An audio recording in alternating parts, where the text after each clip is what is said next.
Monica burst into my private lake house in a red dress, shoved an HOA notice onto the table, and demanded access to a locked office she had no legal right to enter. She expected me to argue. Instead, I stepped aside while the man sitting near the window studied every word she said. When she threatened to call law enforcement, he stood, displayed a federal credential, and asked her one question about a payment record she believed had already disappeared. For the first time since forcing her way through my front door, Monica stopped moving. Her raised hand remained frozen above the notice, and the anger in her face gave way to a brief flash of panic. She recovered quickly, insisting through clenched teeth that she was conducting an authorized HOA inspection.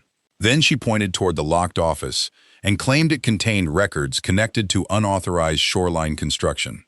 The accusation was absurd. My lake house stood on private land outside the HOA boundary, and Monica had been shown the county map more than once. Yet she acted as though her red folder carried more authority than a deed. She paced across my living room, struck the folder against her palm, and listed the penalties she intended to impose: daily fines, forced inspections, contractor access, and a request to have the property declared unsafe. I did not interrupt her. The federal agent did not interrupt her either. He simply placed his credential beside the documents on the table and allowed Monica to keep explaining her role in the shoreline project. That was her mistake. Each new claim connected her more directly to the payment records he had been reviewing. She admitted controlling the inspections, approving the contractors, and signing off on work supposedly completed near my property. She also revealed that she knew exactly which records should have been inside the locked office. The agent turned one page toward her.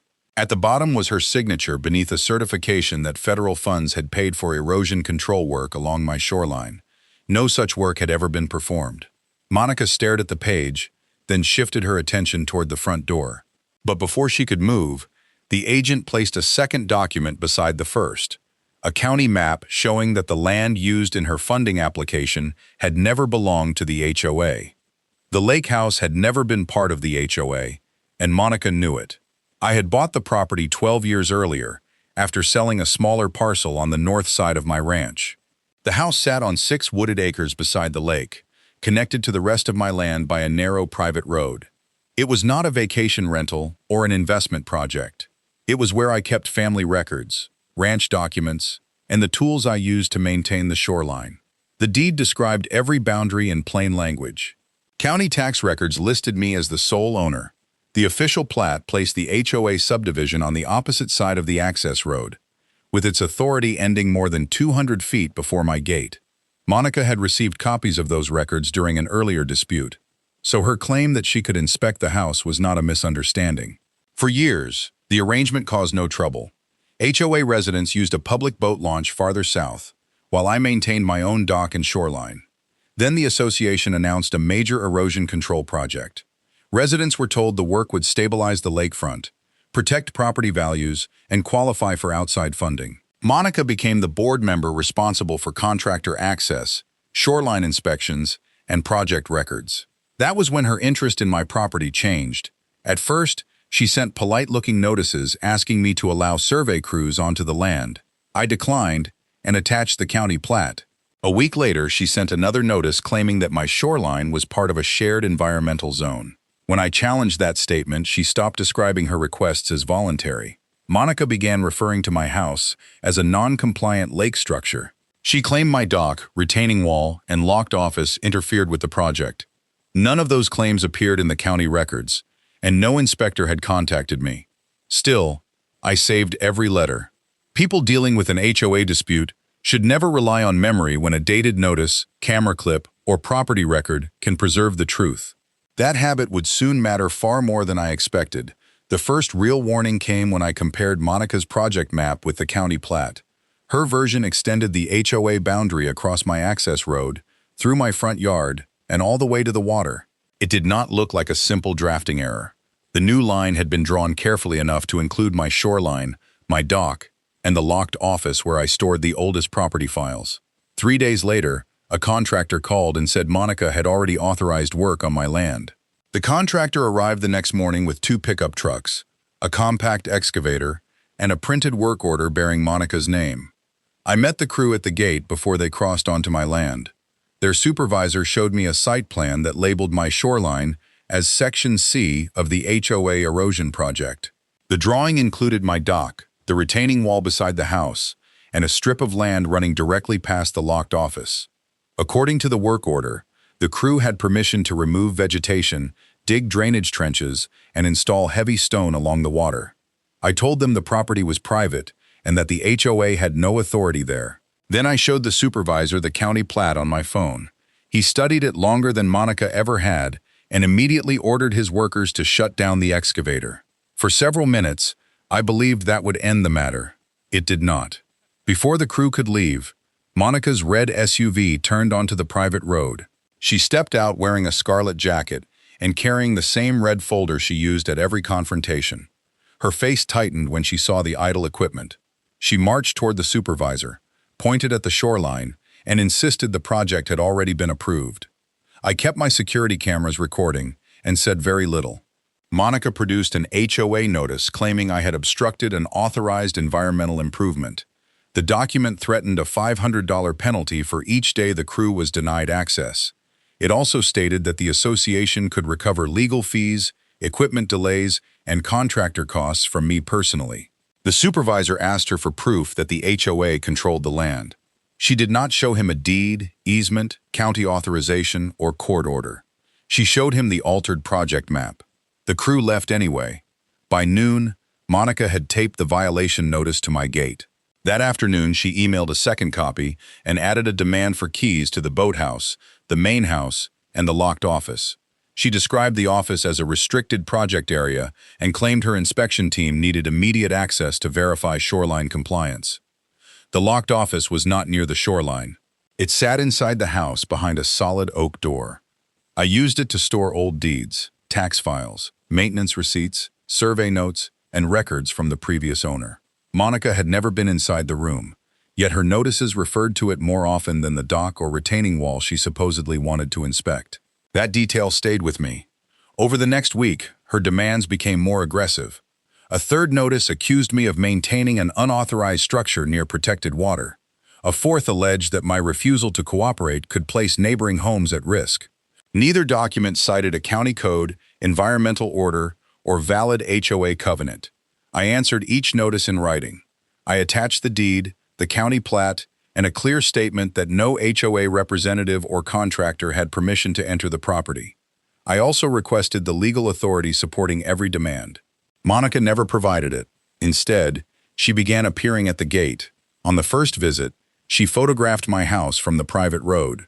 On the second, she stepped past the gate while it was open for a feed delivery and walked nearly 50 yards toward the lake before I stopped her.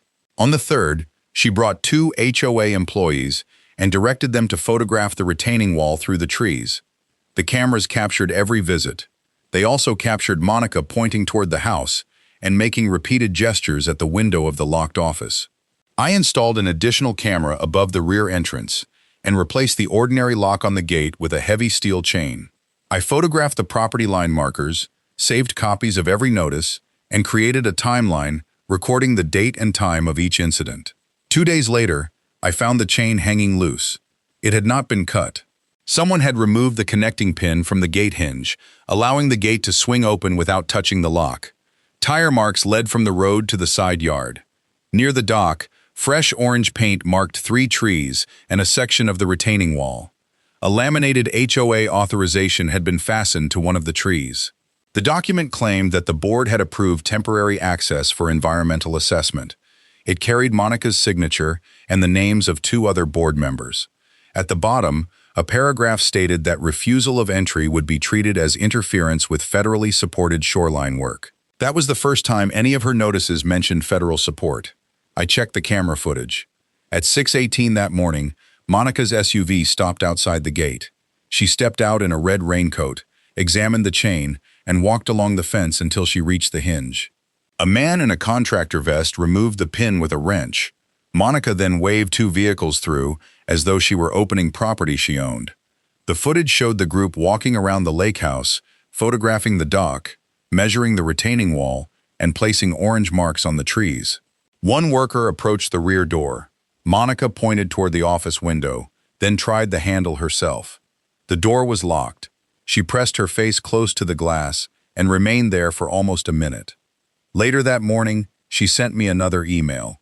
It stated that her team had conducted a lawful exterior inspection and had observed possible evidence of concealed project records inside the house. She demanded entry within 48 hours and warned that failure to comply would lead to emergency enforcement. I forwarded the video, the notice, and the email to my attorney. He advised me not to confront Monica and not to remove the orange markings yet. They could prove that contractors had entered and prepared my land for work without permission. He also told me to request the complete project file from the county, including permits, maps, grant applications, invoices, and inspection reports. While we waited for those records, Monica escalated again. A dump truck arrived before sunrise and unloaded crushed stone across the entrance to my private road. The pile was high enough to block my pickup and prevent larger ranch equipment from reaching the house. The delivery ticket, which the driver left beneath a windshield wiper, listed the HOA as the customer and Monica as the site contact. The description read, "Shoreline stabilization material." The stone had been dumped nearly 300 feet from the shoreline. I photographed the pile, the truck tracks, and the delivery ticket. Then I called the county sheriff's non-emergency line to document the obstruction. The responding deputy did not decide the boundary dispute, but he created an incident report and instructed the HOA not to place additional material on the road until ownership was verified. Monica arrived while he was still there. She waved her folder, insisted the road had been designated as a project access corridor, and accused me of delaying work funded for public safety. The deputy asked her for the designation. She handed him the same altered map. He compared it with the parcel information on his computer and told her the lines did not match. Monica's expression hardened. She blamed the county database, claimed the map had not been updated, and said the original supporting records were under HOA control. Then she looked directly at the lake house. Her attention settled on the office window. That evening, I reviewed every camera angle from her unauthorized inspection. One clip included audio from the rear porch camera. Monica was standing beside the contractor who had removed the gate hinge. She pointed toward the locked room and told him they had to get inside before the audit team requested the original files. The contractor asked whether the records were still there. Monica answered without hesitation. She said they had to be. The county records arrived 4 days later in 3 separate digital folders. The first contained permits. The second contained maps and inspection notes. The third contained grant documents, contractor invoices, payment requests, and reimbursement forms submitted by the HOA. I started with the permits. There was no permit authorizing work on my parcel. No temporary access approval. No emergency shoreline order. No environmental inspection request connected to my house, dock, retaining wall, or private road. The county had approved erosion work inside the subdivision, but the legal description stopped at the HOA boundary shown on my deed. Monica's project map did not appear anywhere in the official permit file. The county map matched mine. I printed both versions and placed them side by side. The official map ended at the access road. Monica's version extended across my gate and reached the water. The added section had been drawn in the same color and line weight as the legitimate project area, making the alteration difficult to notice unless someone compared the two documents carefully. That comparison answered one question. It created a more serious one. Why had Monica needed my shoreline inside the project boundary? The invoices provided the first clue. One contractor had billed the HOA for removing damaged vegetation along 480 feet of shoreline. Another invoice listed excavation, drainage installation, erosion fabric, and 90 tons of stone placed near my dock. A third charged for stabilizing the private road so heavy equipment could reach the work area. None of it had happened. My camera archive covered every entrance to the property for more than a year. No excavation crew had worked there. No drainage trench had been dug. No stone had been placed near the dock. The retaining wall had not been touched until Monica's workers marked it with orange paint. I walked the shoreline with my phone, photographing each location named in the invoices. I included wide shots, close-ups, visible landmarks, and date stamps. I measured the retaining wall, recorded the condition of the trees, and photographed the undisturbed soil where one invoice claimed a trench had been installed. Then I found something even stranger. The invoices had been approved in stages. Each payment request included a certification stating that the work had been inspected and completed. Monica's signature appeared beneath all 4 certifications. The earliest approval was dated 8 months before she first asked to enter my property. That meant she had certified work on land she had never legally accessed. I called my attorney and sent him the invoices, the official county map, Monica's altered version, and the camera timeline. He asked me not to contact the HOA board yet. Before anyone was warned, he wanted to know where the money had gone and what documents supported the reimbursement requests. The answer was buried in the vendor records. The main shoreline contractor was called Ridgeway Environmental Services. Its business address looked familiar. I searched my saved HOA emails and found the same address beneath the name of a landscaping company that had submitted bids to the association 2 years earlier. The registered manager of Ridgeway was Daniel Vale. Monica's maiden name was Vale. A state business filing confirmed that Daniel was her younger brother. Family ownership alone did not prove fraud, but the payment pattern demanded an explanation. Ridgeway had received 3 large transfers shortly after Monica signed the completion certifications. Each transfer referenced work along the section of shoreline shown only on her altered map. The records also included photographs supposedly documenting the completed project. At first glance, the images showed fresh stone, cleared brush, and new drainage channels beside a lake. None showed a house number, recognizable dock, road sign, or permanent landmark. The files had been renamed with my parcel number, but the scenery did not match my property. One photograph showed a metal railing near the water. My shoreline had no railing. Another showed pine trees growing directly beside a gravel path. The trees near my dock were mature oaks and maples. I examined the image properties. The photos had been created nearly 2 years earlier, months before the HOA applied for the erosion funds. One file still contained location data. The coordinates pointed to a public park more than 70 miles away. I sent that information to my attorney. He replied with a single instruction: preserve everything in its original form. I copied the files onto 2 encrypted drives, saved the email headers, exported the camera clips, and created a written index linking each invoice to the exact part of my property where work had supposedly occurred. I also asked a licensed surveyor to return and mark the official boundary with numbered stakes. The surveyor arrived the following Monday. He reviewed my deed, the county plat, and the older survey stored in the locked office. Then he walked the line from the private road to the lake. By late afternoon, bright survey flags showed the same thing every legitimate record had shown. The HOA boundary stopped before my gate. Monica's map was not close. It was wrong by hundreds of feet. Near the shoreline, the surveyor found one of the original iron pins beneath leaves and undisturbed soil. Its recorded position matched the old survey within less than an inch. That pin had been in the ground for decades, long before Monica joined the board. The surveyor prepared a signed report and photographed each marker. While he worked, a gray sedan stopped on the public side of the road. Monica sat behind the wheel in a red blouse, watching through the windshield. She stayed there for several minutes before driving away. That evening, the HOA sent me a new notice. The tone had changed. Instead of demanding immediate entry, the notice accused me of interfering with federally funded environmental work and warned that my refusal could trigger outside enforcement. It also claimed that project records belonging to the HOA might be stored inside my locked office. That statement confirmed what the camera audio had suggested. Monica was not only trying to inspect the room, she believed something inside belonged to her. The oldest files in that office had come with the property when I bought it. Most were ordinary surveys, repair receipts, and correspondence from the previous owner. I began reviewing them page by page. Near the bottom of a weathered storage box, I found a folder labeled Lake Association Proposal. The documents were more than 15 years old. They described an abandoned plan to combine several shoreline properties into a private maintenance district. My previous owner had refused to participate.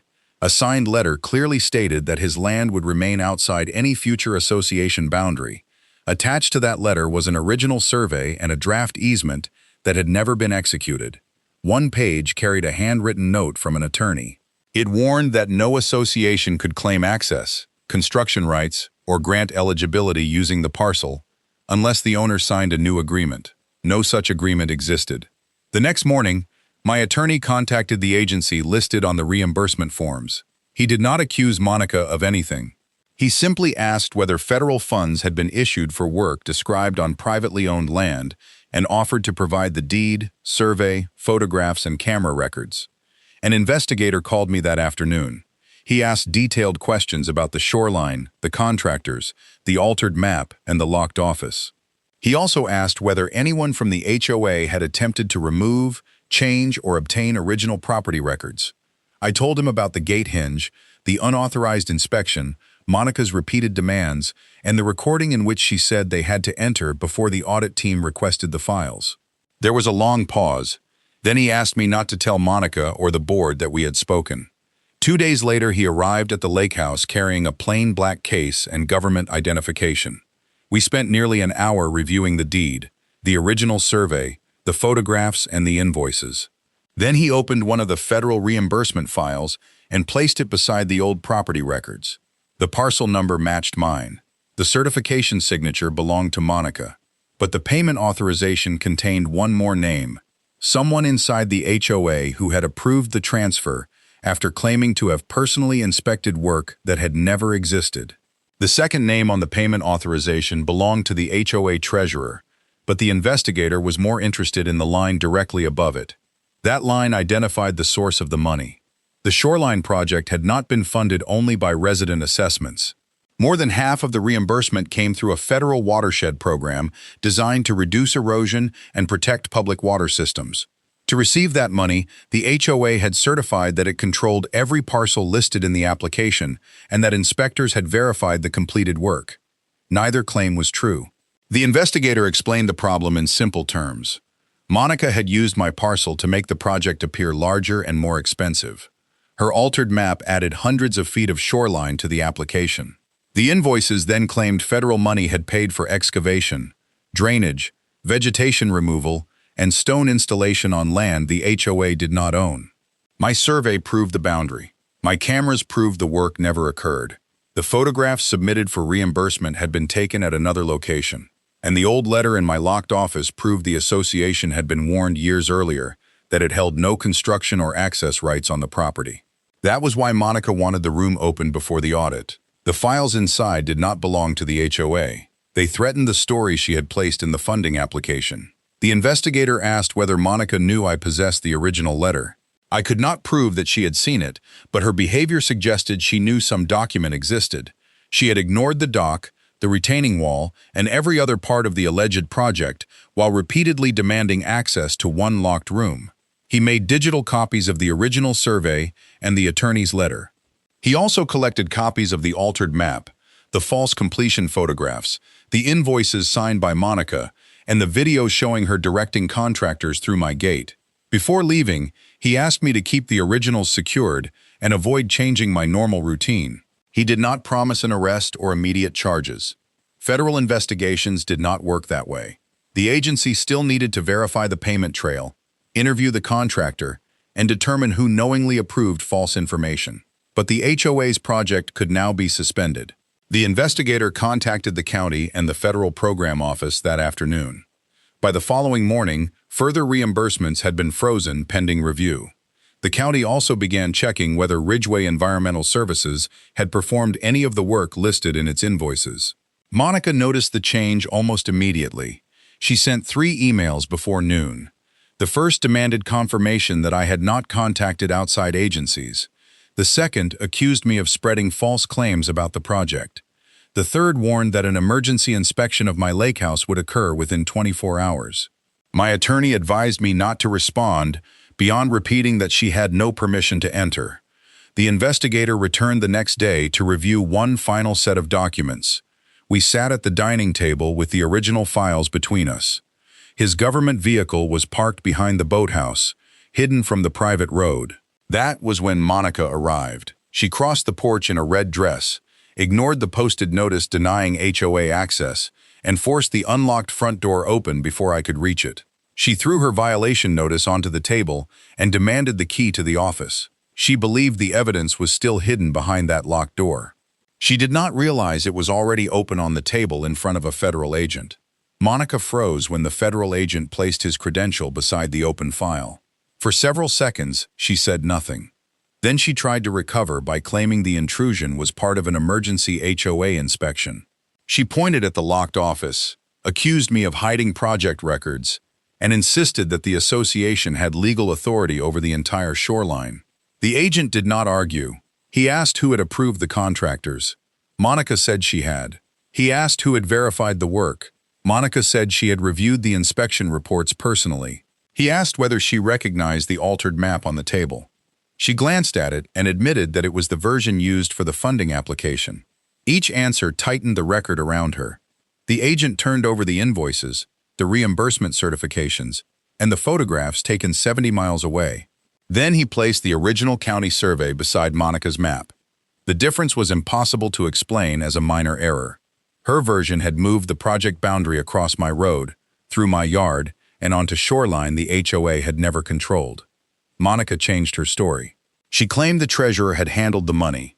Then she blamed the contractor for the photographs. A moment later, she said the board had relied on old property information and that any inaccurate signatures had been administrative mistakes. The agent asked why she had entered my house without permission. Monica said she was trying to recover HOA records. He asked why those records would be inside a privately owned office, beyond the HOA boundary. She had no answer. When she reached toward the file, the agent moved it out of her reach and told her not to touch any document on the table. That was when she noticed the small security camera above the bookcase. Her face lost its color. Everything had been recorded: the forced entry, the threats, her demand for the office key, and her admissions about approving the contractor and inspecting the work. A vehicle stopped outside before she could leave. The county inspector stepped onto the porch carrying a suspension notice for the shoreline project. Behind him stood a surveyor and an investigator from the funding agency. Monica looked from the notice to the documents bearing her signature. The anger that had carried her through my front door was gone. The inspector informed her that no contractor could enter my property, no additional reimbursement could be requested, and no project material could be moved until the records were examined. Then he opened a second envelope. It contained the preliminary amount the HOA might be required to repay.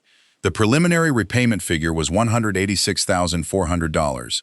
That amount included federal reimbursements tied to work the HOA could not prove had been completed, along with payments connected to my parcel. It was not the final penalty. The funding agency still had to finish its audit, but the number was large enough to end Monica's control of the project immediately.